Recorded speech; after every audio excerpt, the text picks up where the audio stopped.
नमस्कार दोस्तों, आप देख रहे हैं कैप्टन ताऊ रिएक्शन।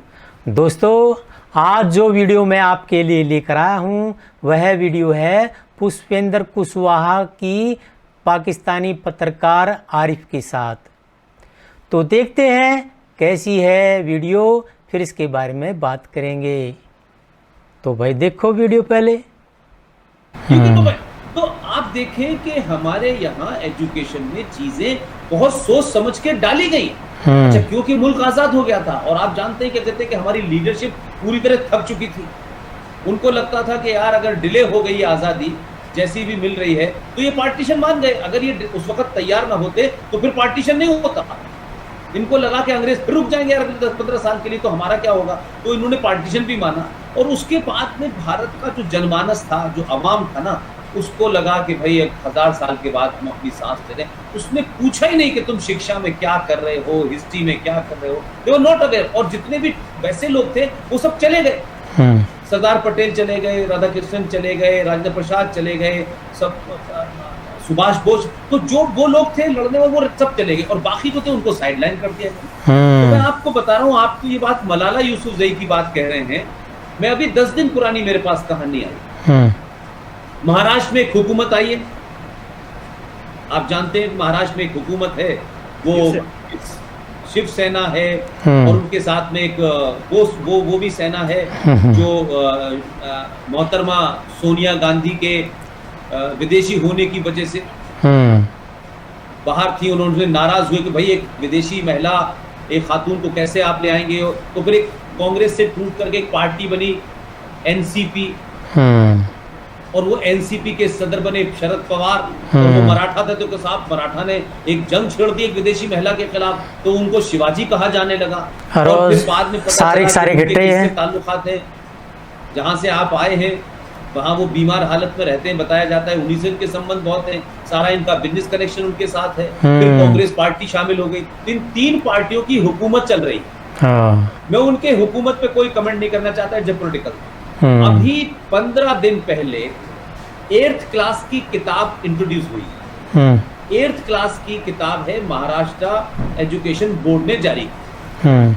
और हमारी और आपकी जिंदगी ये सुनते सुनते इस उम्र में आ गए हम लोग। उसमें हम हमेशा कहते हैं कि भगत सिंह, राजगुरु और सुखदेव, इन तीनों को फांसी हुई। ये सब लोग एक ही एज के थे। आप उस 8वीं क्लास की किताब में आप देखिए किस मक्कारी और किस सोच समझ के आपने क्या किया। पढ़ाया जा रहा है भगत सिंह, राजगुरु और कुर्बान अली एक साथ, उनको फांसी हुई। उसमें सिर्फ सुखदेव का नाम हटा के कोई कुर्बान अली पैदा हो गए। Can you believe this? और ये चल रहा है। ये सर किताब छप के आगे बच्चे पढ़ रहे हैं।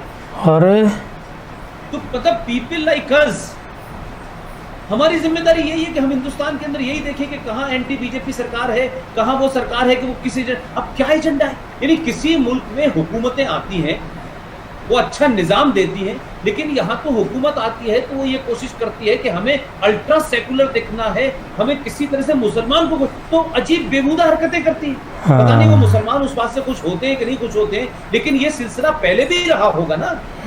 अगर आज 21वीं सदी में है, जब हम और आप लोग हर छोटी छोटी इंफॉर्मेशन है, तो उस दौर में जब एक ही अखबार होता था, सरकार का एक ही रेडियो होता था, टेलीविजन था नहीं, तो किसने क्या क्या बदलाव किए कौन पूछने वाला था।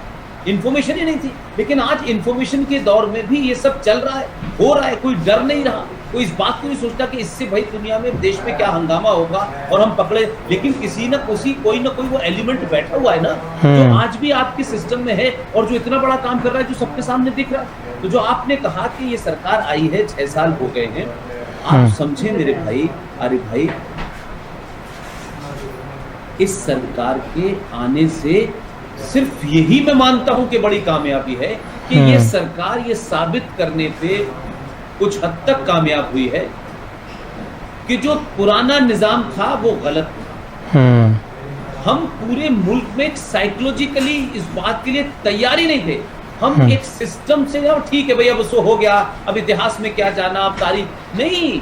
अगर तारीख करेक्ट नहीं होगी तो आप आज का जो वर्तमान है वो ठीक नहीं होगा, और वर्तमान खराब है तो आपका मुस्तकबिल ठीक नहीं होने वाला है। ऐसा ही तो ये जो कोशिश चल रही है, ये फोर्सेस जो हैं जिनकी अरबों खरबों की प्रॉपर्टियां हैं, जो इस देश में एक सिस्टम पे बैठे हुए हैं, जिन्होंने इस सिस्टम में बैठ करके अपने आप को इस स्टेट से ज्यादा ताकतवर कर लिया, और फिर उसको अलग अलग कहीं जातियों के नाम पे, कहीं कास्ट के नाम पे, कहीं रिलीजन के, अब जब आप देखते हैं तो ना उसमें कोई क्रिश्चियन है, ना उसमें कोई मुसलमान है, वो सब एक वेस्टेड इंटरेस्ट के ग्रुप मजबूत हो गए।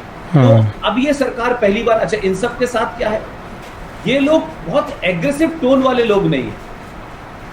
इनकी जिंदगी का फलसफा ये है कि कुएं से पानी निकालने से रस्सी से पत्थर कट जाता है, तो हमें 200 साल तक रस्सी से पत्थर काटना है धीरे धीरे, और फिर बदलाव होगा। हम एकदम बदलाव नहीं करेंगे कि खट से इसको मार दिया, इसको ये उस बैकग्राउंड से आए हैं। ये लोगों का दिल जीत रहे हैं पिछले 200 साल से कि भाई हम दिल जीत के करेंगे। वो मुसलमान का दिल जीते, चाहे वो दलित का दिल जीते। अब जिनका दिल जीत रहे, उनके पास दिल ही नहीं है तो जीतोगे क्या? तो इसलिए ये एग्रेसिव नहीं हो पा रहे। इन्होंने 370 हटाया, 35 पे हटाया, निकाह हला पे, तो ये जब भी करते तो बीच में से जो जमीन के ऊपर थोड़ी बहुत वो होता, उससे थोड़ा चल। लेकिन आपकी इंफॉर्मेशन के लिए मैं कह रहा हूं कि भारत में नई शिक्षा नीति, न्यू एजुकेशन पॉलिसी बन के तैयार रखी है। लेकिन मैंने कहा कि हमारा संकट ये है कि हमें कब नाफिज करना है उसके लिए माहौल देखना पड़ेगा, कि जिसकी वजह से ऐसे हालात ना हो जाएं कि एकदम उथल पुथल हो जाए। यानी इस मुल्क में अजीबोगरीब स्थिति ये है कि आइन में जो लिखा है वो नहीं मानेंगे। आइन में लिखा हुआ ये आइन बीजेपी आरएसएस का बना नहीं है। आइन बाबा साहब अम्बेडकर है, जैसे आजकल शाहीन बाग के मुसलमान बड़ा उठा के ले जा रहे हैं कि भाई देखिए बाबा साहब अम्बेडकर के हम आइन को, उसी आइन में लिखा है यूनिफॉर्म सिविल कोड, तो चुप हो जाते हैं। उसी आइन में लिखा है पॉपुलेशन कंट्रोल। अब ये नैरेटिव बन गया है कि यूनिफॉर्म सिविल कोड जो भी लाएगा इसका मतलब है मुसलमानों के खिलाफ, पॉपुलेशन कंट्रोल जो बात करेगा वो मुसलमानों, यानी एवरीथिंग इज बीइंग कनेक्टेड। ये this narrative has been created over the time and it's established too much कि लोग कहते हैं यार कैसे अभी हाथ मत डालो, अभी हाथ मत डालो। तो अभी हिंदुस्तान चाइना से इंगेज करे हुए हो, तो बहुत सारे लोगों की कोशिश है कि किसी तरीके से चाइना से 2 थप्पड़ पड़ जाए मोदी को, तो पूरे देश में हम माहौल बना सकते। तो लोग इस क्रिएशन में लगे हुए। अब मुझे बताइए, कोई मुल्क, कोई घर, जिस घर में 5 बच्चे हों, जिसमें 4 बच्चे ये तय कर लें कि हमें इस घर को बर्बाद ही करना है, इस घर के टूटने में ही हमारी खुशी है, वो मुल्क कैसे चल सकता है? गद्दार बुरे लोग होते हैं, और उसमें किसी कम्युनिटी का नाम नहीं ले रहा मैं, बहुत लोग हैं, लेकिन आप बताएं 30-40 करोड़ लोग पागलों की तरीके से इसी पे लगे हुए हैं। 1965 की वॉर में जब रामपुर कैंटोनमेंट से ट्रक जा रहे थे, तो एक 17 साल का लड़का, 17 ओल्ड मैन बॉय, उसने सड़कें खोद दी, आर्मी के ट्रक के ऊपर पत्थर फेंके, और उस वक्त के डिस्ट्रिक्ट मजिस्ट्रेट, क्योंकि उसमें आई भी नहीं होती थी, उन्होंने उसकी पिटाई की, पकड़ लिया। दिल्ली से आदेश हुए कि गोली मार दो, लेकिन वो लोकल डिस्ट्रिक्ट मजिस्ट्रेट था, उसने उस लड़की की पिटाई की और कहा कि शहर छोड़ दो। रातों रात वो शहर छोड़ के अलीगढ़ यूनिवर्सिटी भाग के आ गया, यहाँ रहा तो हीरो बन गया, और फिर कुछ तकरीरें की और कहा कि भारत माता डायन है, मुसलमानों का खून पिएगी, और उत्तर प्रदेश में बड़ा वजीर बना, उसका नाम है आजम खान। क्या करेंगे हम?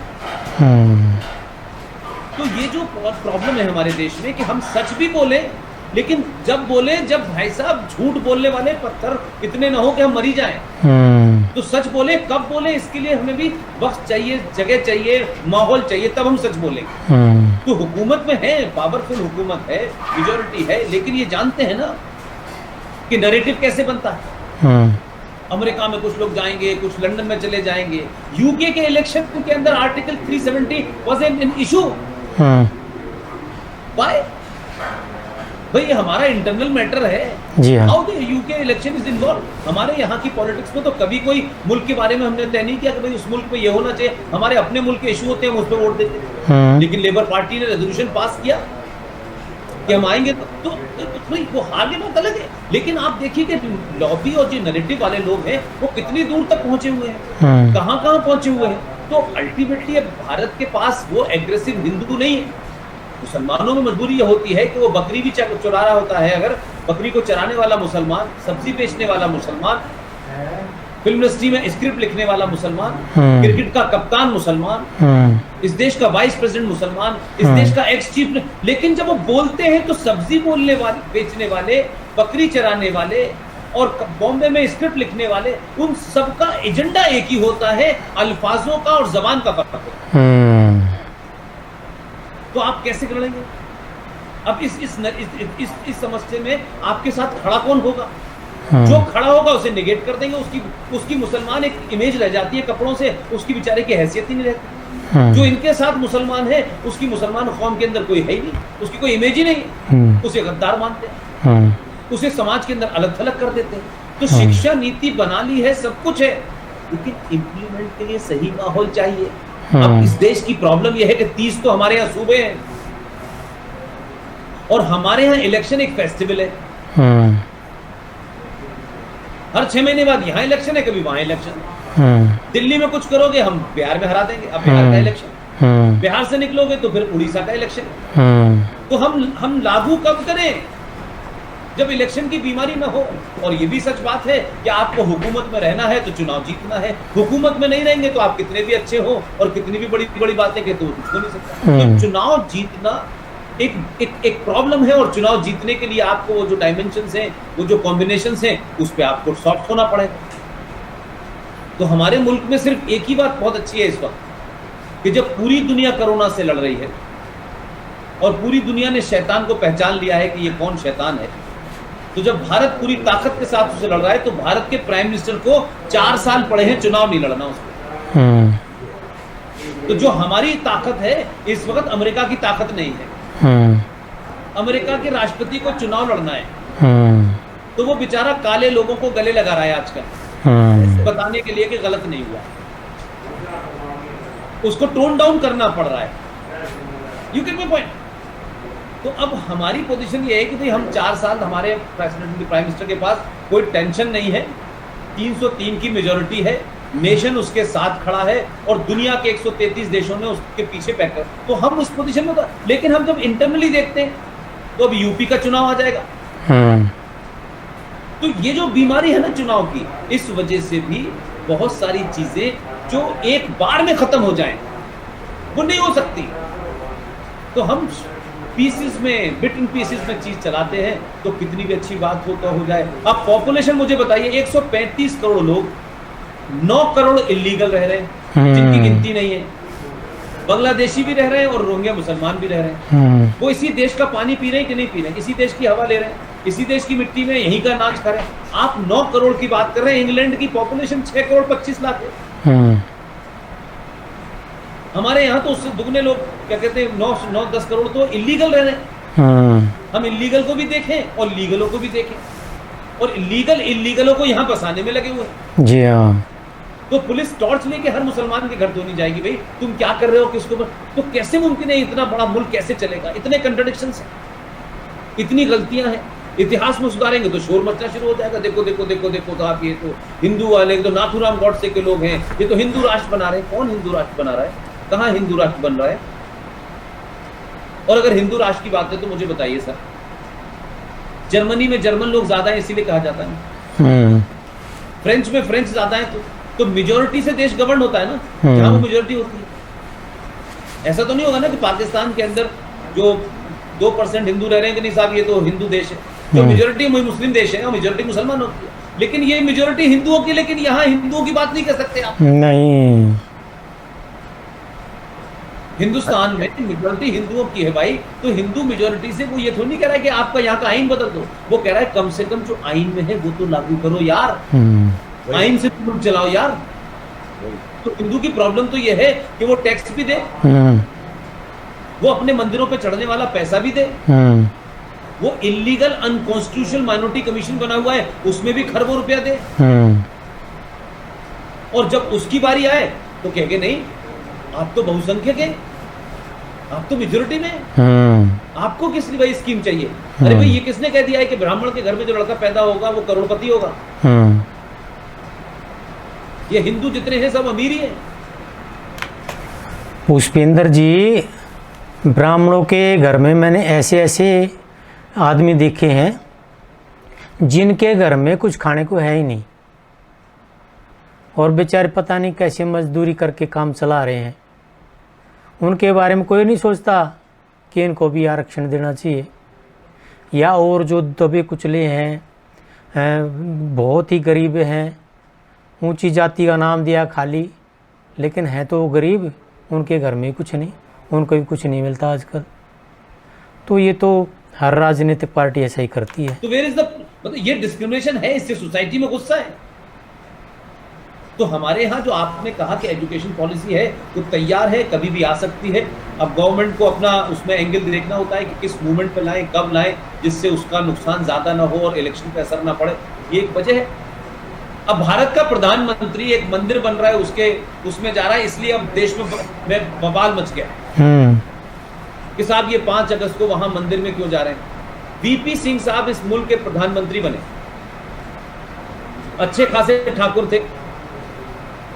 जिस दिन प्रधानमंत्री की शपथ ली, क्योंकि बहुत कमजोर थे, सरकार नहीं चल सकती थी, तो पहला तो मुसलमान गृह मंत्री बनाया उन्होंने, मुफ्ती मोहम्मद सईद, और एक टोपी लगाई फर की, खासतौर से जो मुसलमान अक्सर ईद पे लगाते हैं, शाम में जब ईद मिलते हैं। और उन्हें पहली बार अल्हाम हुआ, किसी ने मांग नहीं की, प्रॉफिट मोहम्मद साहब के जन्मदिन की छुट्टी की गई। अब आप मुझे बताइए कि अपीसमेंट का लेवल हमारे यहाँ ये है मेरे भाई। तो राजनीति के लिए कुछ भी कर सकते हैं लोग। कि Manmohan Singh national development council की मीटिंग में, अरे भाई मनमोहन सिंह उस मीटिंग में जिसमें 30 राज्यों के लोग हैं, खड़े होकर कहते हैं कि हिंदुस्तान के नेचुरल रिसोर्सेज पर पहला हक मुसलमानों का। ये सेकुलरिज्म है, but this is secularism. Modi ये कहता है मैं देश संविधान से चलाऊंगा, बिल्कुल, लेकिन मैं क्या हूं ये तुम तय नहीं करोगे। मैं मुसलमानों को हर स्कीम में उतने ही जिम्मेदार भागीदार हैं जितना कोई और है, बिल्कुल। और अगर वो कमजोर हैं तो मदरसों को भी पैसा मिल रहा है। लेकिन तुम ये कहो कि मैं तिलक ना लगाऊं, तो क्या हिंदुस्तान के उपराष्ट्रपति राष्ट्रपति बनने के बाद नमाज नहीं पढ़ने जाते? राष्ट्रपति भवन में उनके लिए मस्जिद नहीं बनी? और इस्लाम में तो मुझे बताइए, अरे भाई जो इस्लामिक मुल्क हैं वहां जुमे की छुट्टी होती है, किसी वजह से रखी गई होगी। हिंदुस्तान में कमाल के मुसलमान। मैंने कहा, जो मैंने बचपन में कुरान के बारे में पढ़ा और जो हमें मौलवी साहब ने पढ़ाया, इस्लाम के अंदर जब आप नमाज पढ़ने जाते हैं, अगर वो इस्लामिक मुल्क नहीं है, गैर इस्लामिक मुल्क है, और आप किसी लाला हिंदू की नौकरी कर रहे हैं और आपका मालिक भी मुसलमान नहीं, और किसी लाला की नौकरी में आप नौकरी कर रहे हैं और आप उस लाला की जो आपको 8 घंटे की सैलरी दे रहा है उसमें से आधा घंटा निकाल करके आप अल्लाह को याद करने जा रहे हैं, तो ये फर्ज है आपके ऊपर कि आप अपनी उस दिन की तनख्वाह में से आधे घंटे की तनख्वाह कटवाएं, क्योंकि आधे घंटे आपने काम नहीं किया, आप अल्लाह भी आपकी उस नमाज को कबूल नहीं करेगा, क्योंकि तुम्हारा पैसे वहां से लिए और तुमने। मैं गलत कह रहा हूं? लेकिन ये मुसलमान नहीं कहता। लेकिन पार्लियामेंट में जो पैसा पर डे का मिलता है, सारे मुसलमान साइन करके लेते हैं और फिर नमाज पढ़ने चले जाते हैं जुमा में। पूरी अलीगढ़ यूनिवर्सिटी जुमे में आधे दिन के बाद बंद हो जाती है, तनख्वाह पूरी मिलती है। अच्छा, कहां है इस्लाम?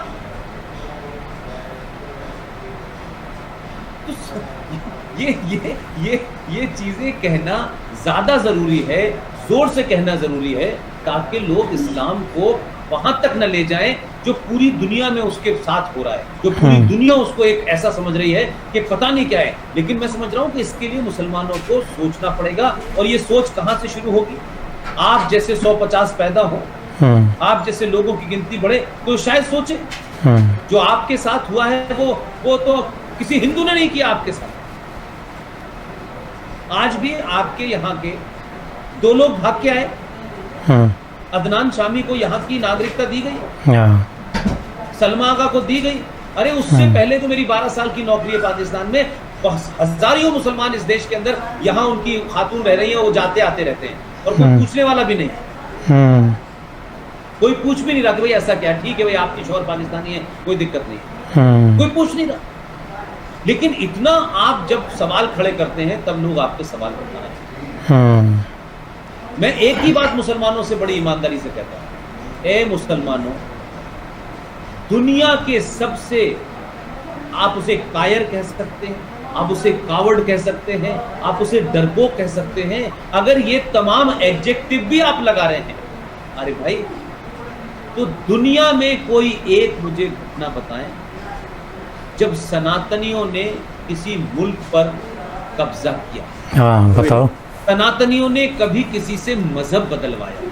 कभी नहीं। आप उस कम्युनिटी को जो चींटियों को भी आटा खिलाती है, और जो उनके बुजुर्ग जिनकी मौत हो जाती है, तो एक शराद मनाया जाता है 7 साल में, जो जितने भी हमारे पूर्वज जिनकी डेथ हो गई है उनको याद करने के लिए हम कौओं को खाना खिलाते हैं। बाकायदा उन शरादों में उन बुजुर्ग जो हमारे खानदान में, हमारे वालिद साहब, हमारे दादा, हमारी नानी, उनका 1-10 दिन आते हैं, और उस शराद के पीरियड में हम कुछ नया काम नहीं करते। ये तो हर साल आते हैं, हम खिलाते हैं सबको, उनको याद करते हैं, पूजा होती है, खाना बनता है, उस खाने में हम पंडितों को बुलाते हैं, खाना खिलाते हैं। उसके पहले हम छत की मुंडेर पर तोरई के पत्ते पे खाना रख के कौओं को बुलाते हैं। जी हाँ, ताकि वो आए, खाना खाए। तो जो लोग चींटियों को खाना खिलाते हैं, जो कौओं को खाना खिलाते हैं, जो गाय को रोटी देते हैं, आप उनको हिंसक बना रहे हो, आप उनको वायलेंट बना रहे हो। Don't drive to them to back to the wall, then they start reacting. अगर दुनिया में सनातनी रिएक्ट करने लगा तो इसका मतलब है कि कितनी उसकी बर्दाश्त का जो पूरा हजारों साल का वो है, उस बर्दाश्त से वो बाहर है। This is the duty of the Indian Muslim, not to drive, not to force Hindu to take up arms. दुनिया में दहशतगर्दी वहीं पे कामयाब होती है जहां मेजॉरिटी करती है। जी, पंजाब में दहशतगर्दी हुई, इसलिए लंबी चली कि वहां सिख मेजॉरिटी में थे, कुछ खामोश हो गए, कुछ बोले नहीं, उनकी साइलेंट सपोर्ट कहिए या इग्नोरेंस कहिए, इसलिए इतने दिन तक चला। जम्मू कश्मीर में इस्लामिक आतंकवाद इसलिए चल रहा है कि मेजॉरिटी मुसलमान। जी, दुनिया में सब जगह माइनॉरिटी कहीं पर भी टेररिज्म नहीं कर सकती। नहीं, हिंदुओं को उस मोड़ पे मत ले जाओ जहां हिंदू अपने तमाम 1000 साल की परंपराओं को भूल जाए। आज जो माहौल है वो यही है। आज हिंदू किसी के खिलाफ नहीं है, वो सिर्फ ये कह रहा है अब हम आपकी बदतमीजी बर्दाश्त नहीं, हम किसी को मारेंगे नहीं। कल ही मैंने एक पढ़े लिखे के लड़के का इंटरव्यू किया, 10 किताबें लिखी हैं 46 साल की उम्र में, इंग्लैंड में है, बहुत बड़े पढ़े परिवार का, उसके खानदान में सारे डिस्ट्रिक्ट मजिस्ट्रेट, साइंस और सारे साइंटिस्ट लोग हैं। उस बच्चे ने कल कहा, 46 साल का है, इंग्लैंड में रह रहा है, बोले अब गाल हम दूसरा आगे नहीं करेंगे बल्कि घुमा के मुक्का मारेंगे। यही बात था, दिस इज द चेंज। अरे भाई, this is not good as far as if you ask me as a Pushpen Sanatani, if you ask me I am not ready, but they force us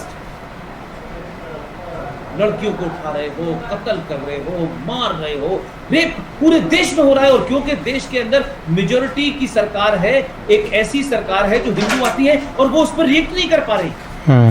लोगों में गुस्सा है इस सरकार के खिलाफ। सरकार की मजबूरी है कि हर मुसलमान को गोली नहीं मार सकती, लेकिन ये खुलेआम 106 हिंदू 2014 से लेकर के 2020 तक, जिसको कहते हैं ना मॉब लिंच हुआ है, मॉब लिंच हुआ है।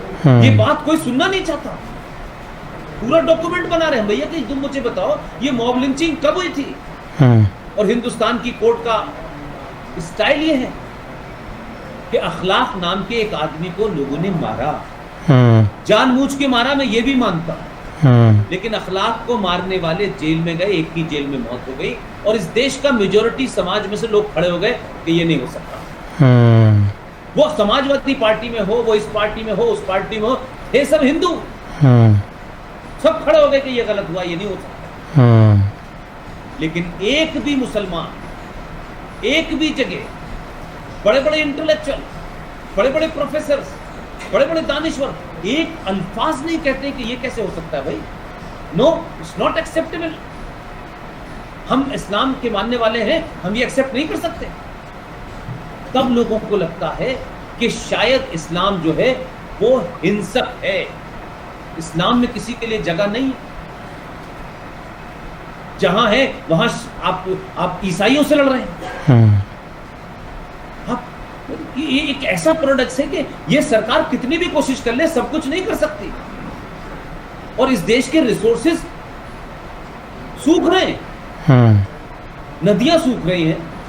भाई नदियों को पवित्र रखना, नदियों को साफ रखना हिंदुओं का ठेका है क्या? सही कहा। जंगलों को काटना बचाना हिंदुओं का, बट लेकिन इसमें लोगों का कंट्रीब्यूशन होना चाहिए। कोई पूछिए कि मुसलमानों ने इस देश में कितने पेड़ लगाए। हाँ पूछो। उनका एजेंडा ही नहीं है। उनका सुबह शाम तस्बीह के साथ ये गिनते रहते हैं, अच्छा इतने बड़े, अच्छा हम आसाम में इतने हो गए, हम बंगाल में इतने हो गए, हम आरामपुर में इतने हो गए, माजनगढ़ में हो गए, हम फरीदाबाद में हो गए। आप दिन भर इसी तस्बीह में यही गिनते रहते हो क्या कि कहाँ मुसलमान कितने हो गए? पूरा का पूरा मेवात आपने खाली कर दिया। 104 गांव है, लेकिन वहाँ बीजेपी की सरकार है, आरएसएस का मुख्यमंत्री है, तब भी कुछ नहीं कर पा रहा। कुछ नहीं कर पाएंगे वोटों की खातिर, क्योंकि एक इंटरनेशनल एक दबाव है। तो कहां लेके जाएंगे आप? मेजोरिटी हिंदुओं की, मेजोरिटी में हिंदुओं में से किसी ने आज तक, आप लोग नारे लगाते हैं हिंदू राष्ट्र की, not a single genuine Hindu से नहीं ये होना चाहिए, मुल्क यही रहेगा। लेकिन आपको दारुल हरब से दारुल इस्लाम बनाने की पागलपन सूझ गया।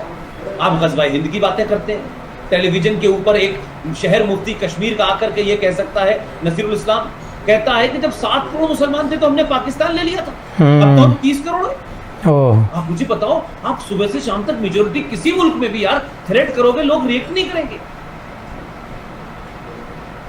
कोई बेग है, कोई अतीकुर रहमान है, कोई शफीकुर रहमान है, कोई माजिद हैदरी है, कोई मौलाना रशीदी है, फहीम बेग है, ये सब टेलीविजन पे आकर के खुल्लम खुल्ला आप इस देश को चुनौती देते। How long you will tolerate this? अरे सरकार बदली है, अभी सनातनी नहीं बदला है। शुक्र करो अल्लाह का कि इसके 5000 साल पुराने आदर्श, मूल्य और परंपराएं आज भी उससे बंधा हुआ है। मैं बार बार कहता हूं कि 1-1.5% भी पागल हो गया मेजोरिटी में से तो फिर बड़ा मुश्किल है। मत ड्राइव करो यार।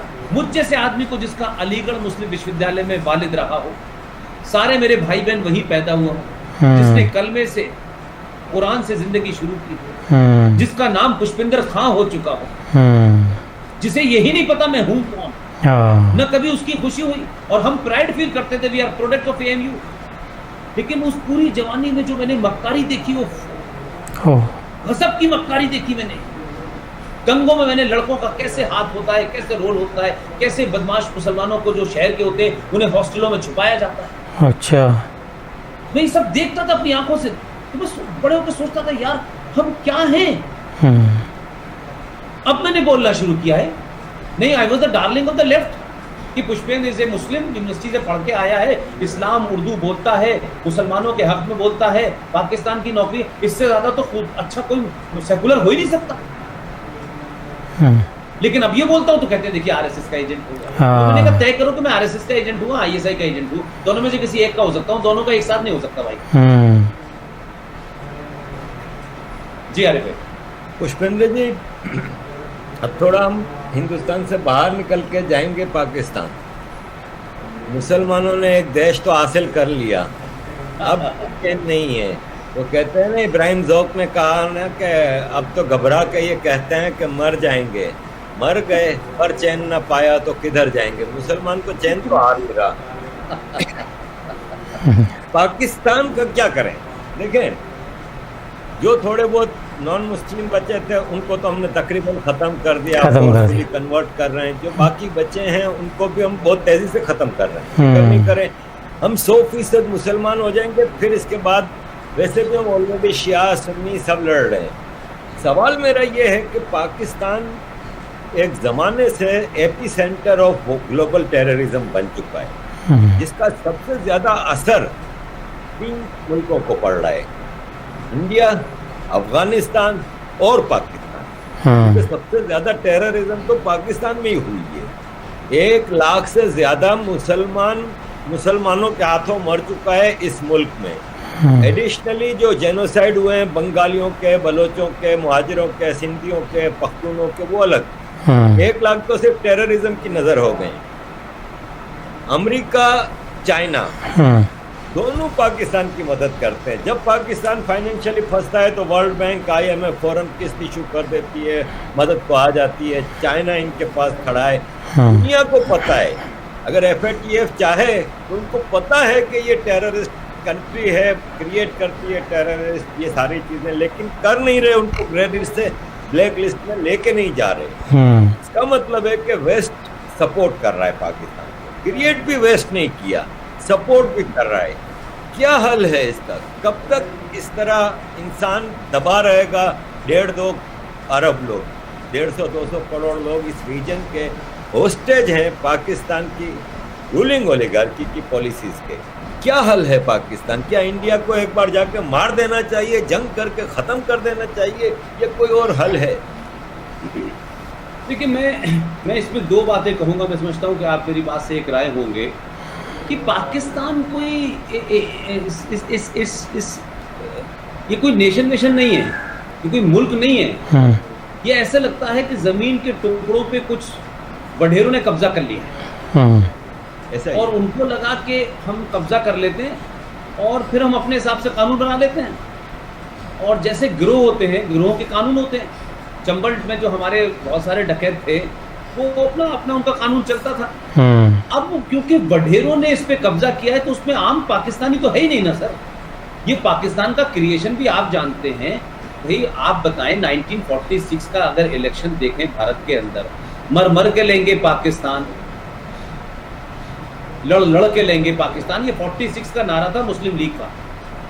और आप सोचिए कि हमारे बिहार के और यूपी के मुसलमानों ने बड़ा चिरागा किया पाकिस्तान बनने का, लेकिन गए तो नहीं यहाँ से ज्यादा। हाँ, यहाँ क्यों रही? क्यों नहीं? और मुस्लिम लीग में वही कर रहा हूँ ना। देखिए, उस एजेंडा समझिए ना सर। जो आपके यहाँ के उस वक्त के बडेरे लोग थे, चाहे वो जिन्ना साहब हुए, तब बड़े बड़े लोग थे ना भाई। ये कोई छोटे मोटे लोग थोड़े नहीं थे।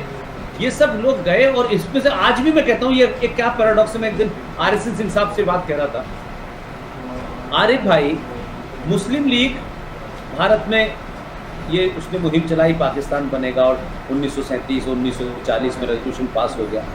तो आप सोचो कि जहां पाकिस्तान बनना था वहां 46 में भी मुस्लिम लीग नहीं थी। नहीं थी।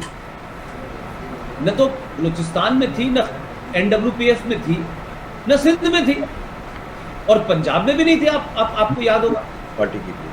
तो आप सोचो कि मुस्लिम लीग कहां थी? यूपी बिहार में। और जिन्ना साहब उस वक्त चुनाव लड़े मुंबई की बायकुला सीट से। उस बायकुला सीट पे आज भी मुसलमान जीत रहा है आजादी से लेकर अब तक 1946, और ये बायकुला सीट मुंबई में है। तो मुझे बताइए कि जिन्ना साहब सिंध से, बलूचिस्तान से क्यों नहीं लड़े, वहां से क्यों नहीं लड़े चुनाव? और तो और छोड़ दीजिए, उस वक्त का जो टोटल 580 सीटें थी पूरे मुल्क की असेंबलीज की, उसमें से 429 सीटें, यानी मैं टोटल हर स्टेट के अलग अलग नहीं बता रहा, उसका अलग मेरे पास वो डिटेल है, उसमें से 429 में से 415 सीटें मुस्लिम लीग ने जीती जो मुसलमानों के लिए रिजर्व थी, और जो कांग्रेस ने जीती वो भी मुसलमानों ने जीती। तो आप मुझे बताओ, उस पूरे इलाके में मुस्लिम लीग नहीं, और अल्लाह के फजल से मुस्लिम लीग, आप मुझे बताएं, खैबर पख्तूनख्वा में मुस्लिम लीग कभी ताकतवर हुई? कभी भी नहीं। वहां तो एनपी रही हमेशा, सिंध में पीपीपी रही, और बलूचिस्तान तो ना के बराबर था, क्योंकि आपने 5% पॉपुलेशन को 50% 49% में रहती है, तो सारा का सारा खेल पंजाब का था। और आपने क्या किया कि अपनी नेशनल असेंबली बनाई, और नेशनल असेंबली का जो आपने सीटिंग अरेंजमेंट किया, आउट ऑफ 270 में से 147 तो आपने पंजाब को दे दी। तो अगर ये सोचें कि जो जिसे कह सकते हैं कि आप बढेरा कह लें, बड़े बड़े जमींदार कह लें, उन्होंने ये सोच के पाकिस्तान बनाया था कि चलना वलना हमारा ही है इसमें भाई, इसलिए नेशनल असेंबली में पंजाब की 147 सीटें हैं। बाकी आप मुझे बताएं, एनडब्ल्यूपी की, खैबर पख्तूनख्वा की, और ये जो आपका सिंध, उनकी सीट ही नहीं है कभी। तो उस वक्त भी मुस्लिम लीग और आज भी मुस्लिम लीग पाकिस्तान में नहीं है भाई। तो फिर मुस्लिम लीग बनी कहां थी? पाकिस्तान बांटा किसने था? तो ये तो जज्बाती और बेवकूफ मुसलमान को इस्तेमाल किया इन्होंने। और मुस्लिम लीग आज हमारे मुल्क में आज मुस्लिम लीग की क्या हालत है? उन मुस्लिम लीगियों ने जिन्होंने 46 में वोट दिया पाकिस्तान बनने का, गए नहीं, और उसके बाद में आप देखिए कि उसके बाद मुस्लिम लीग पूरे नॉर्थ इंडिया से खत्म होकर के केरला में चली गई। और जो मुस्लिम लीगी था, जो बिहार में मुस्लिम लीगी था, जो यूपी में था, उसको ये समझ में आ गया। उसने कहा मुस्लिम लीग जिस एजेंडे के लिए बनी थी, अब आप सोचिए कि 1946-47 में मुस्लिम लीग पे बैन लगा था, 47 में मुस्लिम लीग के ऊपर बैन लगा था। तो जब बैन हटा तो मुस्लिम लीग ने क्या शरारत की कि उन्होंने कहा कि अब हिंदुस्तान में हमें रहना है एज ए मुसलमान, तो अगर हम मुस्लिम लीग के नाम से जाने जाएंगे तो हर हिंदू के सामने ये पकड़ में आ जाएगा कि ये तो वही लोग हैं जिन्होंने मुल्क बांटा है। बंटवारा तो किया। आपने मुस्लिम लीग का नाम चेंज कर दिया। ऑल इंडिया मुस्लिम लीग से आपने कहा इंडियन यूनियन मुस्लिम लीग। और पूरे बिहार उत्तर प्रदेश से मुस्लिम लीग धीरे धीरे खत्म नहीं हुई। वो जो आपका एलिमेंट था वो सीधे तौर पे उसने कहा कि ये जो नेहरू की पार्टी है इसमें घुस जाओ, यहाँ हम मुस्लिम लीग का एजेंडा विद इन भी चला सकते हैं। और वही आज हो रहा है। तो मुस्लिम लीग और मुस्लिम की जो बात हुई वो उठा करके तो चली गई, वहां खत्म हो गई। तो अब हिंदुस्तान में मुसलमान को ये समझ में आ गया कि जब भी कहीं हम कोई एक्सक्लूसिव पार्टी बनाएंगे जिसका सदर मुसलमान होगा, वो इस देश में कामयाब नहीं हो सकता। और इसका एक एक्सपेरिमेंट बताता हूं मैं। एक हमारे यहाँ आईएफएस थे, इंडियन फॉरेन सर्विस के एक बड़े आदमी थे, अटल बिहारी वाजपेयी के दोस्त थे। अटल बिहारी वाजपेयी को लगा के पढ़ा लिखा मुसलमान इंडियन फॉरेन सर्विस का आदमी, अगर इसको आगे बढ़ाएंगे तो शायद मुसलमानों को समझ में आ जाएगा। उन साहब का नाम था सैयद शहाबुद्दीन। उनको अटल बिहारी वाजपेयी लाए। अटल बिहारी वाजपेयी ने आगे किया, उन्होंने पार्टी बना ली इंसाफ पार्टी, और खुद सदर हो गए। लोगों ने उन्हें समझाया मुसलमान की क़यादत में आपको हिंदू वोट नहीं देगा, हमें अगर अपना एजेंडा चलाना है तो हिंदू लीडर रखो और उस पर दबाव बना के अपना एजेंडा चलाओ। इसलिए इस मुल्क में 28 पार्टी सेकुलर है।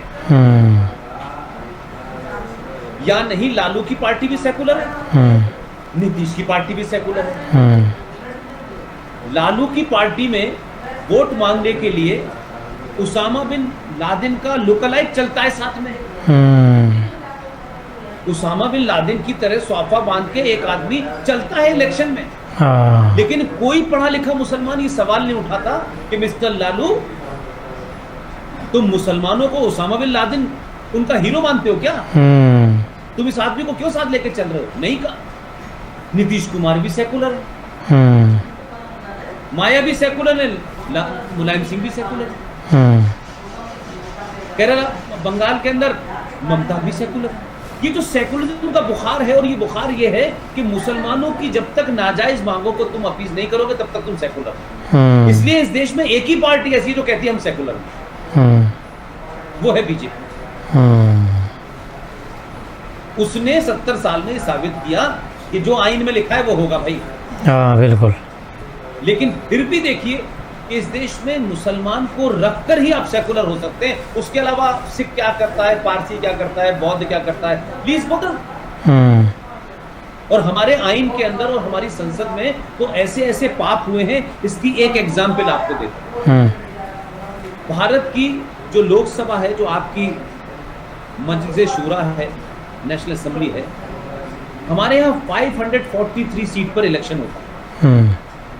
543 सीट पूरे हिंदुस्तान की, लेकिन टोटल सीटें हैं 545। 545 सीटें हैं, 543 पे इलेक्शन होता है, 2 सीटों पे चुनाव नहीं होता। ये मैं इसलिए बता रहा हूं कि आपको इससे समझ आएगी हमारे देश में किस तरीके से मुल्क चला हमारा। क्योंकि अंग्रेजों ने 1946 में ही जवाहरलाल नेहरू को प्रधानमंत्री अपॉइंट कर दिया था, नॉमिनेट कर दिया था।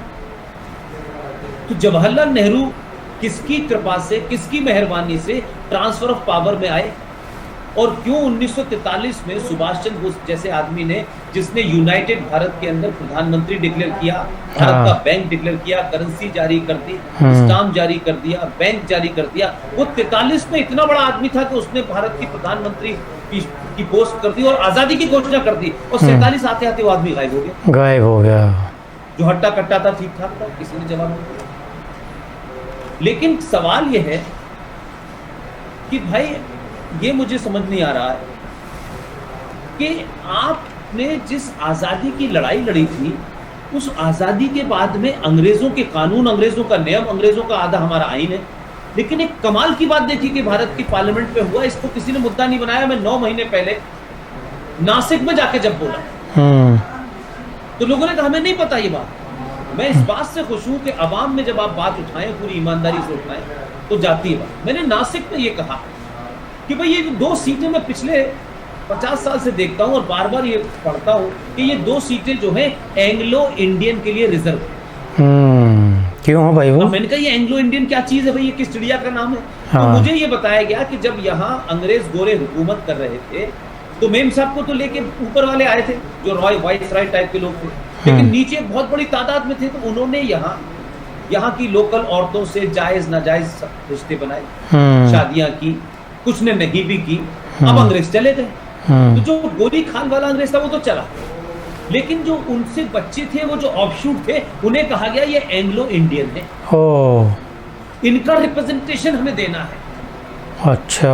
और इनके रिप्रेजेंटेशन के लिए, क्योंकि ये बहुत बड़ी तादाद में नहीं है लेकिन फिर भी बहुत बड़ी तादाद में है, तो इनको 2 सीटें रिजर्व कर। और एंग्लो इंडियनों को मैं टॉर्च लेके ढूंढ रहा हूँ पिछले 5-7 साल से। कोई कहीं मिल जाए तो मैं उसे चाय पिला के पूछूं कि तुम कहाँ से आए। जब ये मैंने दबाव बनाया कि ये दोनों सीटों को आप हटाएं, और भारत की पार्लियामेंट बार बार ये कहती रही है कि पाकिस्तान ऑक्युपाइड कश्मीर, गिलगित बल्तिस्तान भारत का हिस्सा है, आपका जो ऑफिशियल मौक़िफ़ है भारत का वो ये मौक़िफ़ है। तो मैंने कहा इन 2 सीटों को हटाएं, और गिलगित बल्तिस्तान के बहुत सारे लोग हमारे भारत में रह रहे हैं जिनके रूट्स हैं वहाँ, उनमें से किसी एक आदमी को पार्लियामेंट में नॉमिनेट करें कि ये गिलगित बल्तिस्तान का एक आदमी हमारे यहाँ नॉमिनेट होगा। जब हम ले लेंगे जमीन तब वो बात अलग है, लेकिन उसका जो रिप्रेजेंटेटिव है वो भारत की पार्लियामेंट में है, जिससे ये मैसेज जाए कि आप वाकई में गिलगित बल्तिस्तान को अपना हिस्सा मानते हैं, और उस जमीन के टुकड़े पे जब आपका कब्जा हो जाए ठीक है, लेकिन तब तक आपकी उसकी नुमाइंदगी यहाँ जितने भी लोग हैं वो करें। और एक सीट आप पाकिस्तान ऑक्युपाइड कश्मीर से, जो यहाँ 7-8 लाख हिंदू आए हुए थे जिनको आपने नागरिकता नहीं दी, एक उनको। ये बात कह के खत्म हो गई। उसके 6 महीने बाद पता चला कि सवाल बड़ा खड़ा हो गया। भारत सरकार ने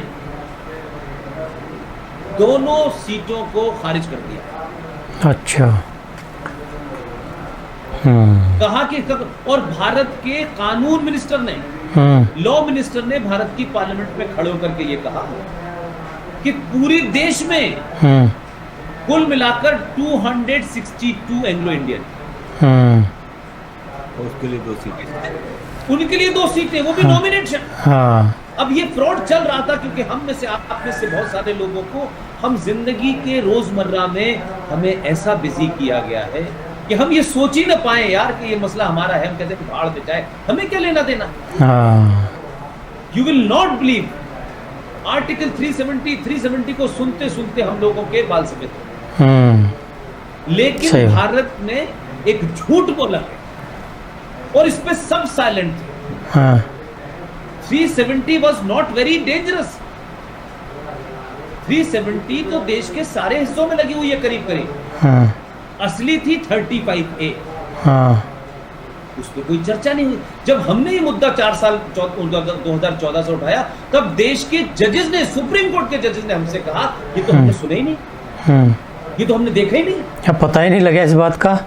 तो हमारी प्रॉब्लम ये है कि हम इतने प्रेशर में हैं पिछले 70 सालों से कि जिंदगी बेहतर हो जाए, पढ़ लें, नौकरी मिल जाए, बहन की शादी हो जाए, बाप की नौकरी ठीक है, हम इसमें फंसे रहे।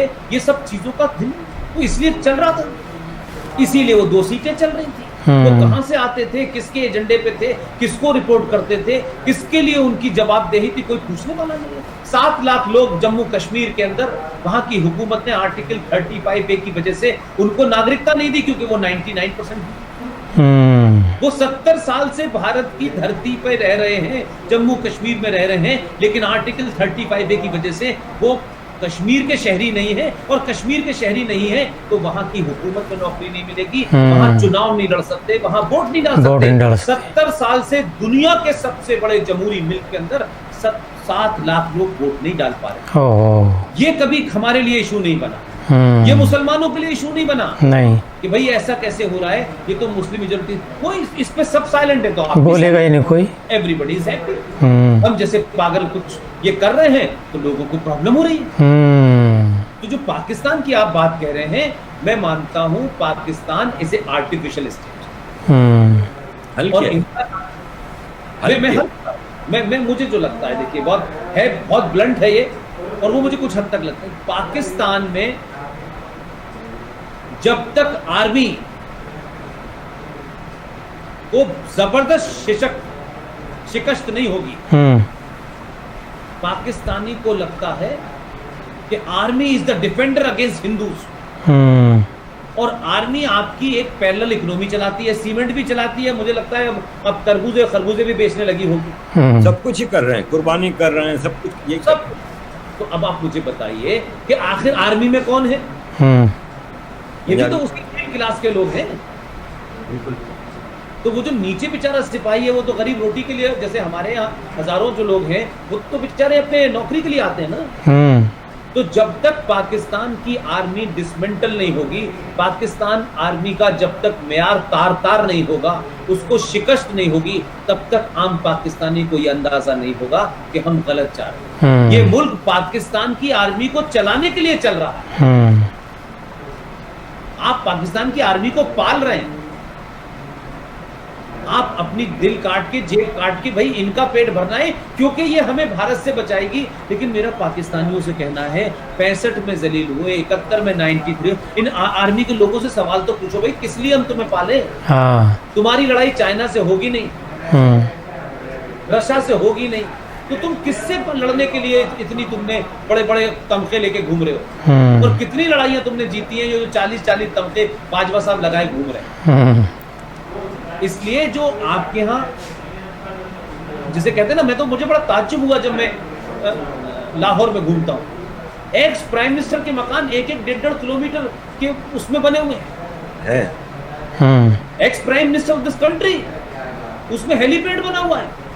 मैं आज मुझे ताज्जुब होता है, मैं तारीफ करता हूँ इस बात की, इस मुल्क की तारीफ करता हूँ मैं। आरिफ भाई, अटल जी का घर नहीं पता कहाँ है, चंद्रशेखर का घर है भी कि नहीं ये भी नहीं पता, उनके घर का पुश्तैनी मकान है वो भी है कि नहीं पता, देवी गौड़ा का मकान कहाँ है, आई के गुजराल का मकान कहाँ है, मनमोहन सिंह का मकान कहाँ है यार? ये रिटायर होने वाले प्रधानमंत्री जो 10-10 साल रहे, इनके कोई मकान नहीं। सरकार मकान देती है जब तक आप जिंदा रहें, आपकी प्रोटोकॉल देती है, सुरक्षा देती है, लेकिन किसी का जाती मकान नहीं। लेकिन पाकिस्तान में तो बाबा मकान ऐसे लगता है कि कहते हैं यहाँ पे थे तो भी वडेरे थे और प्रधानमंत्री थे तब भी वडेरे थे, अब समाप्त हो गए फिर वही वापस आ गए। अच्छा। ये जो आए हैं बेचारे, इनका मकान देखिए, ये तो प्राइम मिनिस्टर हाउस से बड़ा है। मैं तो नवाज शरीफ के मकान में कई बार गया हूँ। और जॉबलेस है, और कमाने कमाल है। नवाज शरीफ का मकान देखे, ओ हो अल्लाह, कमाल ही कमाल है भाई, शेर घूम रहे। अच्छा। तो ये तो मतलब ये पूरा एटीट्यूड क्या है, ये जमींदारों वाला एटीट्यूड है ना। तो पाकिस्तान में जो जमींदार थे, जो पैसे वाले थे, इसलिए आपके यहाँ लैंड रिफॉर्म नहीं हुए। इस पाकिस्तान में हो गए थे, इधर नहीं हुए। तो हमारे यहाँ हो गए, सबको पैदल कर दिया। आपके यहाँ होने तो उन्होंने ताकत डाली। अब वो उसमें उनका नेक्सस है। यही लोग आर्मी को मजबूत रखते हैं, यही डर दिखाते हैं। इसलिए पहले कश्मीर को बेचो। 370 और 35 पे हटने से पाकिस्तान का संकट ये हो गया है कि जो ये दिखा रहे थे कि कश्मीर हमारी शाय रख है, कश्मीर का जिस दिन मुद्दा सॉल्व हो गया ना, और खास तौर से मुझसे अगर आप पूछे, मैं एक हिंदुस्तानी की हैसियत में नहीं कह रहा हूं, मैं आरिफ अजाकिया के भाई की हैसियत में ये बात कह रहा हूं। दुआ मांगे कि पाकिस्तान कश्मीर पे भारत का कब्जा हो जाए। अगर आपको लार्जर टारगेट का, मैं एक हिंदुस्तानी की हैसियत में नहीं कह रहा, फिर कह रहा हूं मैं आप सारे, जिस दिन भी पाकिस्तान ऑक्युपाइड कश्मीर पाकिस्तान से चला गया, सड़कों पे जूते मारेंगे लोग फौज को।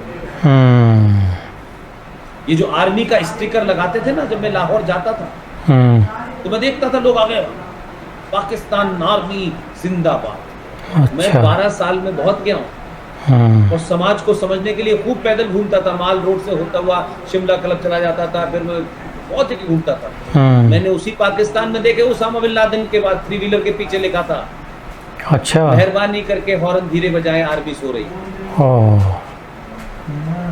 आर्मी का जब तक बैरक में नहीं जाएगी, अरे आर्मी तो आपके यहाँ एक पोलिंग बूथ पे खड़े होने के 2 लाख रुपए लेती है इलेक्शन में। ये तो प्राइवेट लिमिटेड है भाई। अच्छा। इतना वेस्टेड इंटरेस्ट होगा तो वो कैसे पाकिस्तान छोड़ देगी भाई। इस्लाम का परचम रखो, हिंदुओं से डराओ। कश्मीर में कितना जुल्म ज़्यादती हो रही है। अरे भाई मैं करूँ, कोई तो ईमानदार आदमी पूछे कि कश्मीर में जुल्म ज़्यादती हो रही है, लेकिन आज भी जरा बताएं कि फाटा में आपने क्या किया। आपके तो मिनिस्टर का बयान है कि हम F-16 इसलिए ले रहे हैं कि हमारे मुल्क में जो टेररिस्ट हैं उनको खत्म करने के लिए। आपने तो कारपेट बॉम्बिंग की स्वात में। वहां कोई रामलाल श्यामलाल आए थे मारने के लिए, आरएसएस के लोग मारने आए थे। वो तो आपके अपने लोग थे भाई। जिन्होंने आपका साथ नहीं दिया वो इस्लाम के खिलाफ हो गए। आपका जिन्होंने साथ दिया वो मर्द मुजाहिद है, वो मुजाहिदीन है। तो पेशावर में कोई मरेगा आतंकवादी तो आपको कोई फर्क नहीं पड़ता है, लेकिन बागा बॉर्डर पे एक पंजाब के अंदर धमाका हुआ तो आपने देखिए पूरे बागा बॉर्डर का नजारा बदल दिया। सारी दुकानें दूर कर दी, यहाँ से वहां तक आर्मी लगा दी, सब इधर उधर सब खत्म कर दिया। तो पंजाब में बम धमाका नहीं होना चाहिए, आतंकवाद होना चाहिए तो सिंध में करें, बलूचिस्तान में करें और केपी में करें। वहां के मुसलमान को मारते वक्त ध्यान नहीं आता है कि ये अल्लाह का मुसलमान है, लेकिन पंजाब में जरा सा धमक होती है तो देखिए साहब एक्शन होता है। तो आप माने कि ये मुल्क पूरे तौर पे एक आर्टिफिशियल है। आप इसके हल की बात करते हैं, मैं इसके लार्जर से बात करता हूँ। ये बदलाव से नहीं होने वाला, कोई बदलाव नहीं होने वाला। आप हुकूमतें बदलते हैं, कुछ नहीं, उससे कोई फर्क नहीं पड़ा जब तक पाकिस्तान की आर्मी, क्योंकि वही सब कुछ है, वही सब कुछ है। He decide everything। मुझे तो लोगों ने बताया इस्लामाबाद पुलिस क्लब में बैठ के कि पुष्पेंद्र साहब, सऊदी अरब, अमेरिका और भारत के अंदर जो फॉरेन पॉलिसी है वो GHQ से तय होती है, बाकी कुछ भी करते रहो। और हर आर्मी वाला रिटायर होने से पहले कहीं ना कहीं का अपना जुगाड़ ढूंढता है। वो वहां चले गए ना, कयानी साहब अब सऊदी अरब चले गए। राहिल शरीफ सऊदी अरब में, पाशा और ज़हीरुल इस्लाम दुबई में, तो मुझे ज्ञान ऑस्ट्रेलिया में रह रहे। अच्छा। तो अगर पाकिस्तानी अवाम, जो मेरे दोस्त हैं, मैं कभी भी ये नहीं कहता, लेकिन अगर समाज में से कुछ नहीं होगा और समाज अगर इसमें खुश रहेगा कि हिंदुओं को मार दिया, आज ये कर दिया, आज वो कर दिया, आप झूठी कहानियां सुनाइए मुसलमानों के लिए कि उनके साथ नाइंसाफी हो रही है और हिंदू जालिम है, आप सुनाते रहिए, आपके सुनाने से इतिहास नहीं बदल जाएगा। आप अपनी मिसाइल का नाम गौरी रख लें, बाबर रख लें, उससे आप अपने बाप दादा का रिश्ता नहीं बता पाएंगे। आप बताइए कि गौरी से आपका क्या रिश्ता था, बाबर से आपका क्या रिश्ता था। इन सब ने हिंदुओं को मारा या यहाँ सब आके गड़बड़ की, तो आप ये मानते हैं कि अरे भाई तुम्हें भी तो मारा यार, तुम कैसे बेहया लोग हो, तुम्हारे माँ बाप को भी तो मारा, तुम भी तो किसी की औलाद थे, कन्वर्ट किया उन्होंने, उन्हीं की तो औलाद हो तुम यार। तो तुमने कैसे उन लोगों के साथ खड़े हो जिन्होंने तुम्हारे माँ बाप के साथ जिना किया, तुम आज उनको अपना हीरो मानते हो, मुझे तो यही समझ में नहीं आता। और लाहौर के एक हॉल में फंक्शन हो रहा था, अरे भाई मुझे वहां बोलना था, तो जब मैंने ये कहा कि भाई आप दुश्मनी हमसे करें इसमें हमें कोई दिक्कत नहीं है, लेकिन दुश्मनी भी कुछ ईमानदारी पे तो करें यार। आपने अपनी मिसाइल का नाम बाबर क्यों रखा है? तो एक साहब अवाम में से खड़े हुए और बोले पुष्पेंद्र साहब आप बताएं आपने अपनी मिसाइल का नाम पृथ्वी क्यों रखा है? मैंने कहा आप ही बता दें पृथ्वी का क्या मतलब है। बोले आपने पृथ्वीराज चौहान पे रखा है। मैंने कहा बस यही तो आपकी गलतफहमी है, आप यही सोचते हैं। मैंने कहा दो चार हमने तो कई सारे मुसलमानों को रखा भारत में कि अगर नहीं ऐसा ना हो कि मुसलमान चले गए तो हमें पता ही नहीं चलेगा इस्लाम कैसा होता है, उर्दू ज्यादा वो बोलते तो पता कैसे, हमने रोक लिया, आपने तो दो चार नहीं रोके। अरे भैया पृथ्वी का मतलब होता है जमीन, धरती माँ। ये पृथ्वीराज चौहान पे नहीं रखा था हमने मिसाइल, क्योंकि सनातन में पृथ्वी को हम एक एलिमेंट मानते हैं, उसकी पूजा करते हैं, उस माँ को सलाम करते हैं, उस मिट्टी को चूमते हैं, उसके नाम पे हमने अपने मिसाइल का नाम पृथ्वी रखा है, पृथ्वीराज चौहान पे नहीं रखा भैया। हमें जरूरत नहीं है पृथ्वीराज चौहान पे रखने के, आपको हम कोई आपके लिए नहीं रख रहे, लेकिन आपका सारा फोकस जो है बाबर से लेकर के औरंगजेब तक 370 पे बहस आपके मुल्क में हो रही है। हमने गुरु मंदिर नाम की जगह थी कराची में, आप जानते हैं, जहाँ वहाँ का मेयर था इलाके का। अच्छा, गुरु मंदिर के पास जो रोड है वहीं पे बिजनेस रिकॉर्डर एक अखबार है, जुबैरी बिरादरान है, उनपे मेरा हेड ऑफिस था, मैं तो उन्हीं के चैनल के लिए काम करता था। अच्छा, तो मैंने पूछा यार ये गुरु मंदिर तुम नाम बता रहे हो लेकिन मंदिर कहाँ है? तो मैंने ये कहा भाई कि आप मुझे बताओ यार, कहां तुम कितना झूठ अपने आप से बोलोगे यार, किस लिए बोल रहे हो? इसलिए पाकिस्तान के बारे में मेरी फिर यही राय है कि जब तक ये बढ़ेरे जो नए पैदा आपने आर्मी में के द्वारा कर दिए हैं ये खत्म नहीं होंगे, ये नहीं होगा। कोई आपके यहाँ क्यों नहीं चाय बेचने वाला प्रधानमंत्री बन रहा, कोई पत्थर तोड़ने वाला कोई क्यों नहीं पार्लियामेंट में पहुंचता? क्योंकि जो आपने खवातीनों के लिए जो रिजर्वेशन करा है वो भी मुझे जाके लगा कि ये एक नए किस्म का फ्रॉड है। मुझे यहाँ बताया गया, अरे आप पुष्पेंद्र साहब आपको नहीं मालूम पाकिस्तान में औरतों के लिए पार्लियामेंट में रिजर्व सीट है। मैंने कहा पता है क्या अंदाजा है उसका, किस तरीके से रिजर्व होती है? जब मैंने तरीका बताया मैंने कहा इसलिए आपको कश्माला नजर आती है,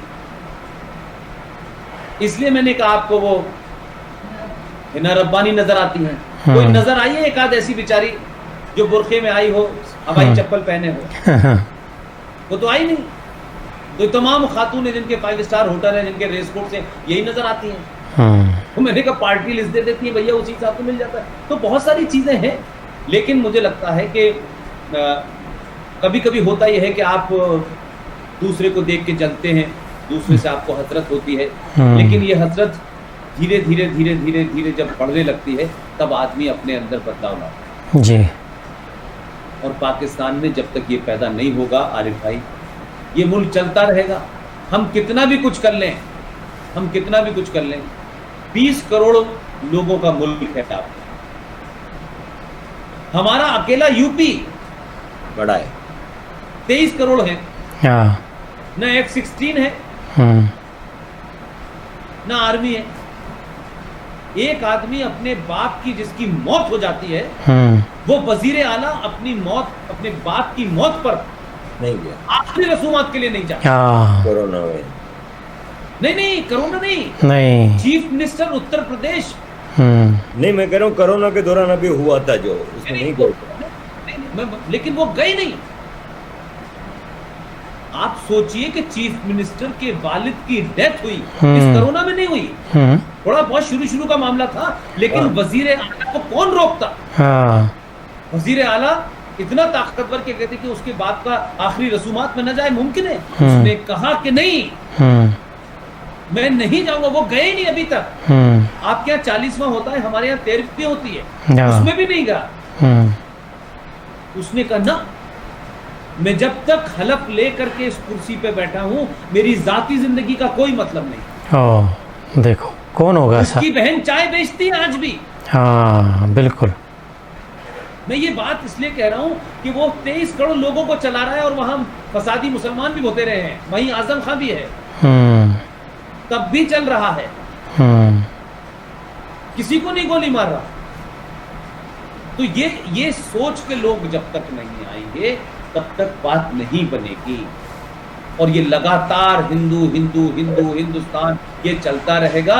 ये सिर्फ एक जुमला है जिसके तहत हिंदुस्तान में बढ़ेरे और ये नई जो आर्मी बनी है, जिसकी अपनी एक इकोनॉमी है, जो पाकिस्तान के अंदर एक पाकिस्तान है, is a country with in a country, अपने आप में एक स्टेट है अपनी, वो आपको नहीं बढ़ने देगी। उनके पास ताकत है और उसी में से रिवोल्ट होगा, तभी होगा। एक जिसको कहते हैं क्रांति होना, जब तक वो नहीं होगी पाकिस्तान नहीं हो सकता।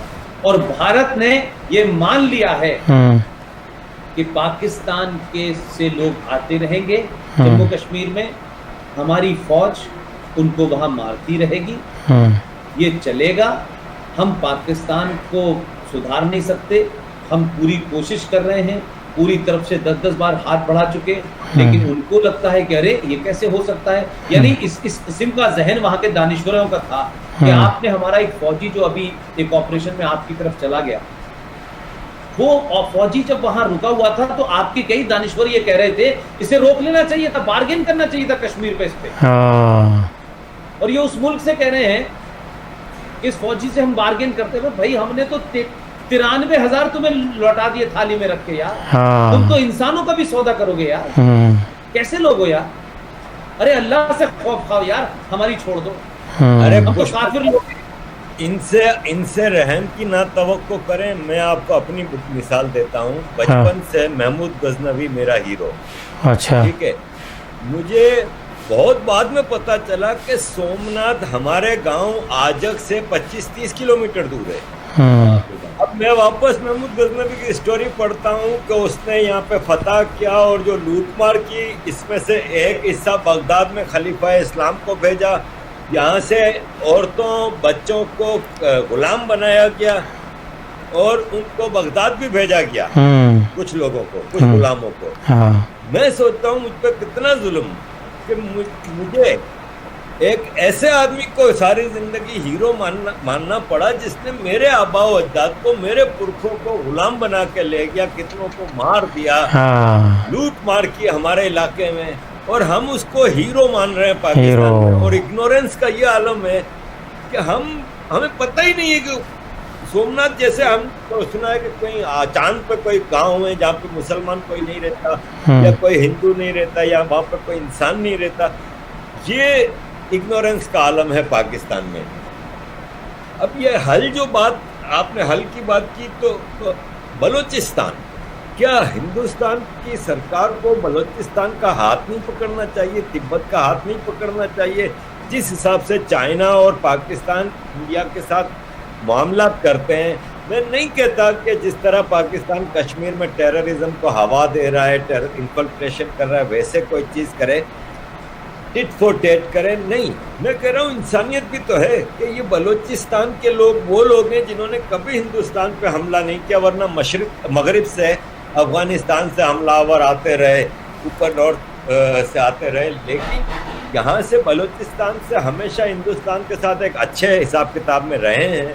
तो क्या हिंदुस्तान को नहीं चाहिए कि बलूचिस्तान की एक आज़ाद रियासत, जैसे हरबियार मरी साहब हैं, उन्होंने अभी कहा है रिसेंटली कि जो जिना हाउस है जिसमें बैठ के हिंदुस्तान की तकसीम की साजिश की गई थी, वो जिना हाउस बम्बई का जो है वो हमें दे दें, उसको बलूचिस्तान हाउस बनाएं और हमारी आज़ाद रियासत वहाँ पे डिक्लेयर की जाए, हम वहाँ से अपनी मूवमेंट चलाएंगे। आप नहीं समझते कि भारत सरकार को अब ओपनली खुल के आके बलोचों की मदद करनी चाहिए? देखिए, ये जो एलिमेंट है ये भारत के जो इंटेलिजेंसिया है उसके अंदर है, लेकिन जो हुकूमत है उसकी सोच ये है कि जिस बारे में मैं इनडायरेक्टली कहता हूँ, लोग शायद उसको दूसरी तरीके से लेते हैं कि अगर कुछ मसलों का हल निकलवाना है तो बहुत हिस्टोरिकल मौका मिला है इस खित्ते में। और नरेंद्र मोदी को सिर्फ मैं भारत के वज़ीर आज़म के नुक्ते नज़र से नहीं देखता, बल्कि मैं देखता हूँ कि पहली बार इस देश की जो मेजॉरिटी है उसका इनके ऊपर बड़ा यकीन है जी।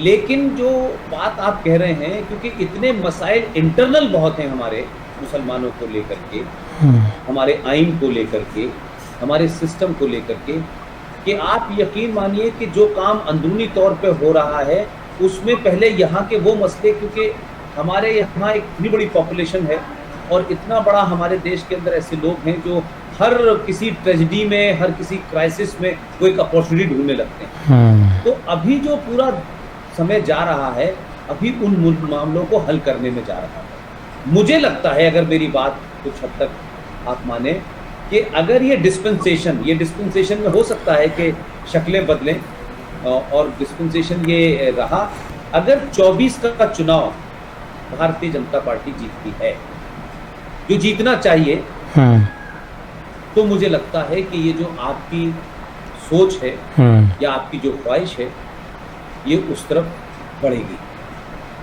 अभी ये इंटरनेशनल लेवल पर उस पोजीशन पे नहीं है कि इस तरीके की कोई बात ये करे और इसको आगे बढ़ाए। तो क्योंकि इंटरनल मामला बहुत सारे हैं, क्योंकि हम तो 70 सालों से पहले अपने ही जख्मों को ठीक करने में लगे हुए हैं कि यही ठीक हो जाए, कि हम बाबर और औरंगजेब को क्या पढ़ाते हैं, हमारी शिक्षा नीति क्या है, एजुकेशन क्या है, यहाँ मदरसे खुले हुए हैं, यहाँ मस्जिदों का मामला है, यहाँ कब्रिस्तानों का मामला है। भाई यहाँ तो ये हाल है कि उत्तर प्रदेश में एक सरकार थी, उसमें आजम खान मंत्री थे, कब्रिस्तानों के लिए 400 करोड़ रुपया दिया गया, और ये कह के दिया गया आरिफ भाई कि ये कब्रिस्तान की बाउंड्री वॉल बनाई जाएगी। अच्छा, मेरी तरबियत ऐसी जगह हुई है मुस्लिम लीगियों के बीच में, तो मैं चीज़ों को ऐसी सोचता हूँ। तो मैं आजमगढ़ गया स्पीच देने, तो मैंने कहा मैं ये समझ नहीं पा रहा हूँ यार, ये 400 करोड़ रुपया देकर के कब्रिस्तान की बाउंड्री बनवाने की जरूरत क्या आन पड़ी है भाई? जो कब्रिस्तान में लेटा है वो चाहे तब भी सड़क पे नहीं आ सकता, तो सड़क वाले की उधर जाने की कोई ख्वाहिश ही नहीं है। तो 450 करोड़ रुपया खर्च न करके मुसलमानों को दे दो, वो कुछ और काम पड़े, लेकिन मुसलमान नहीं लेना चाहते, उन्हें बाउंड्री वॉल बनवानी है। तो जो बात आप कह रहे हैं वो इसलिए मैं मानता हूं कि ये हुकूमत अभी कुछ मामला ऐसे हैं, जैसे यूनिफॉर्म सिविल कोड लाना है, इसको कंट्रोल, पॉपुलेशन कंट्रोल लाना है इसको। अब जैसे सीए आया तो आप देखिए कि क्या ड्रामा हुआ सीए, आपके सामने की कहानी है। अब वो लंदन में भी पहुंच रहे हैं कुछ लोग, यहाँ भी पहुंच रहे हैं, वहां भी पहुंच रहे हैं। तो ये अब मजबूरी ये होती है कि जब आप आइसोलेट होने लगते हैं तो आपको थोड़ा सा लगता है कि यार अभी बड़ी चीज़ें हैं, अभी इतनी बड़ी आबादी है, खाने का, पीने का, इकोनॉमी, ये सब ठीक करें तब हम ये करेंगे। तो मुझे लगता है कि ये जो चाइना के साथ जो आज हमारा कन्वर्सेशन है ये डिसाइसिव होगा, इसके बाद फिर शिकायत नहीं मिलेगी। और ये अपॉर्चुनिटी भारत को दी है, पूरी वर्ल्ड पावर ने दी। जहाँ तक मेरी अपनी जानकारी है, समय निकल रहा है, चीज़ें अपनी जगह नट बोल्ट कसे जा रहे हैं। It will 100% going to be a strong battle. China से बॉर्डर सिक्योर करने के बाद भारत के अंदर मुसलमानों को इस रास्ते पे ले आएं कि be in your limits. This will be the guiding principle. The Indian constitution is there, whether you accept or you don't accept. आप अपने घर में नमाज 5 बार पढ़ें, 50 बार पढ़ें, बकरा काटें, डजंट मैटर, बट देश कॉन्स्टिट्यूशन से चलेगा and you are not a minority. अगर माइनॉरिटी की डेफिनेशन है तो यूएनओ 1.5% लोगों को मानता है टोटल पॉपुलेशन में। हमारे यहाँ तो 22% है भाई। तो ये मुद्दों से जिस वक्त भी निकल जाएगा, जो मुझे लगता है कि जो 4 साल हैं इसमें uniform civil code, anti conversion, population control, ये जैसे ही आएंगे तो इससे इंडिया इमर्ज करेगा। यानी इंडिया के अंदर एक रूल ऑफ लॉ लाने की बात होगी और जो आपस में जो है वो कम होगा। जिन ताकतों से ये खींचा जाएगा वो पूरी स्ट्रांगली इसका अपोज करेंगे।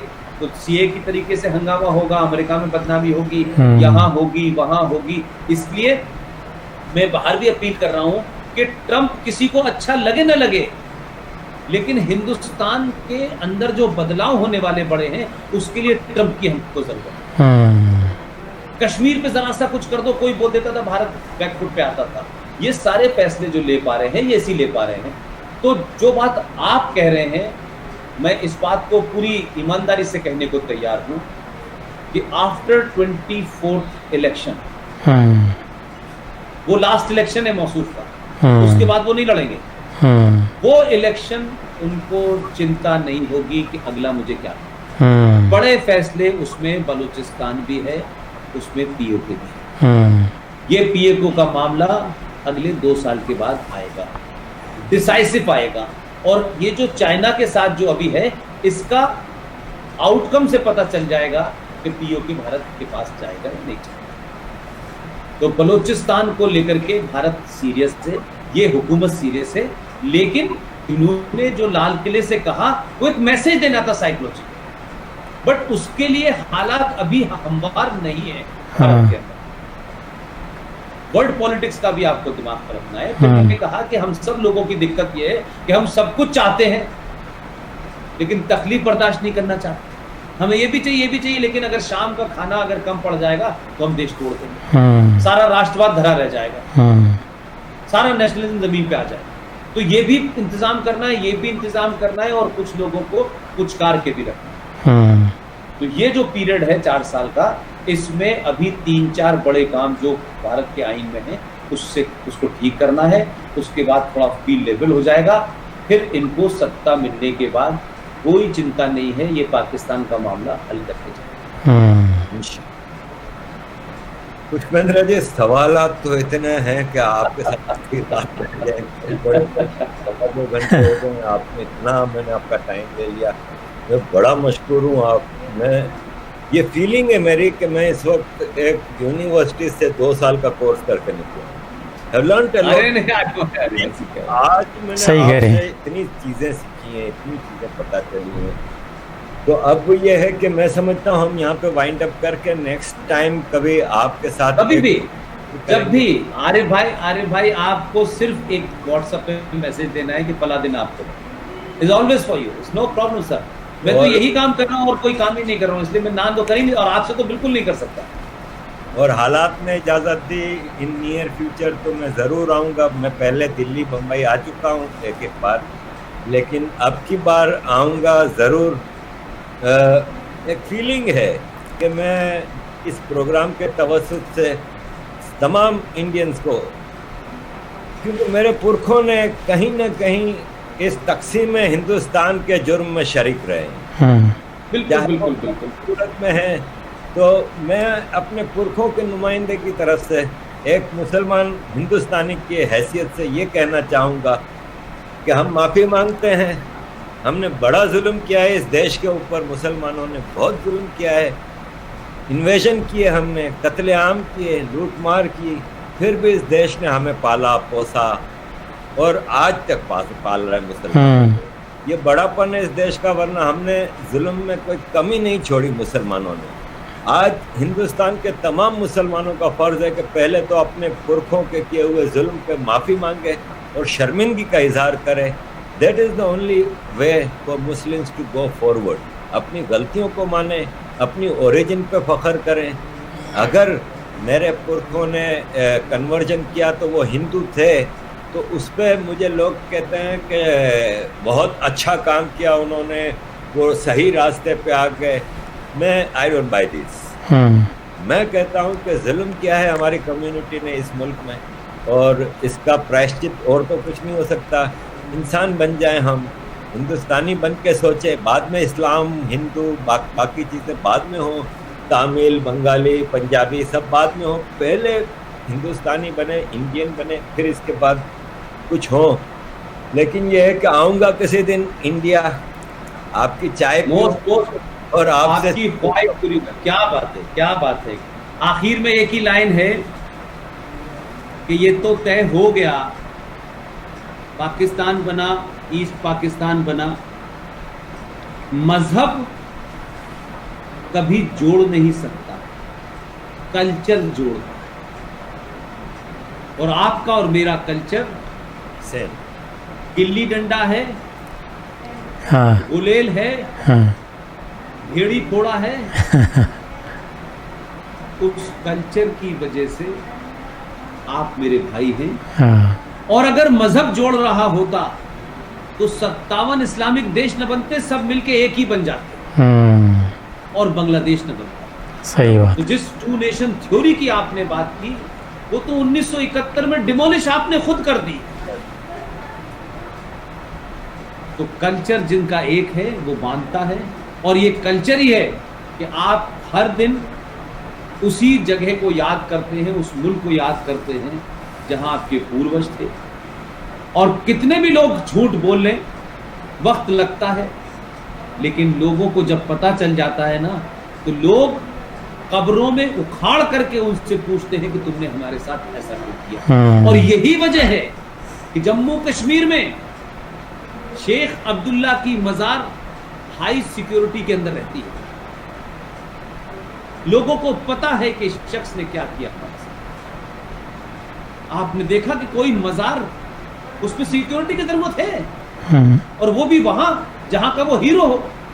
जब लोगों की समझ में आने लगा तो लोगों की कब्रें भी महफूज नहीं। कुछ दिन तक झूठ तो चल सकता है, लेकिन झूठ की दुकान को ये मान ले कि यही सच है, ये नहीं होता।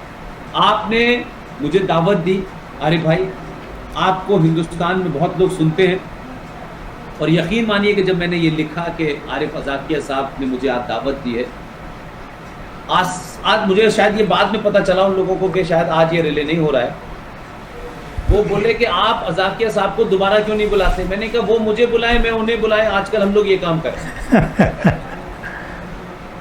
बहुत बहुत शुक्रिया। और आपकी बातों में साफ गोई होती है, थैंक यू। कोई लात लपेट नहीं होती।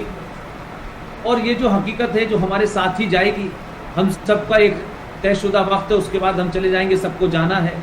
लेकिन जाने से पहले आप जो काम कर रहे हैं, आने वाली नस्लों में जब लोग आरिफ अज़ाकिया का नाम लेंगे तो आपके दामन पे दाग नहीं होगा कि इस आदमी को सच पता था, लेकिन इसने अपने वेस्टेड इंटरेस्ट के चलते हमें सच नहीं बताया। हम यही मान लें कि हमारी यही बड़ी बात होगी कि हमारा दामन साफ होगा जाने से पहले, कि हमारी आने वाली नस्लें हमारी कब्रों को ढूंढ के उखेड़ेंगी। बहुत बहुत शुक्रिया। बहुत शुक्रिया सर, बहुत शुक्रिया, थैंक यू वेरी मच।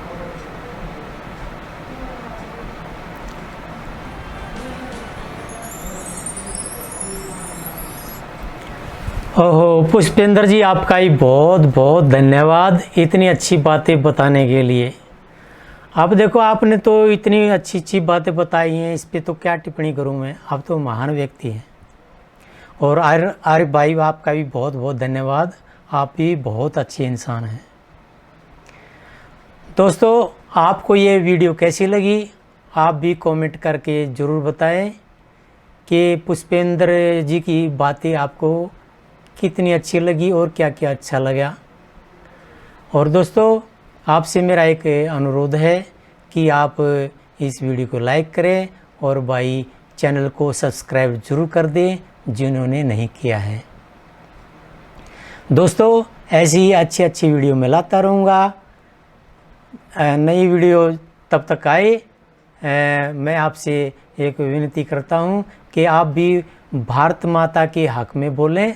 और उस पर अगर आप पुष्पेंद्र जैसे आदमी, आपकी सोच हो जाए पुष्पेंद्र जैसी, तो आप भारत माता पे कोई आँच आ ही नहीं सकती कभी भी। तो मेरी आपसे विनती है कि आप इन बातों पर ध्यान दें जो पुष्पेंद्र जी ने बताई है। तो जल्दी ही मिलते हैं किसी नई वीडियो में, तब तक के लिए मेरी सबको नमस्ते।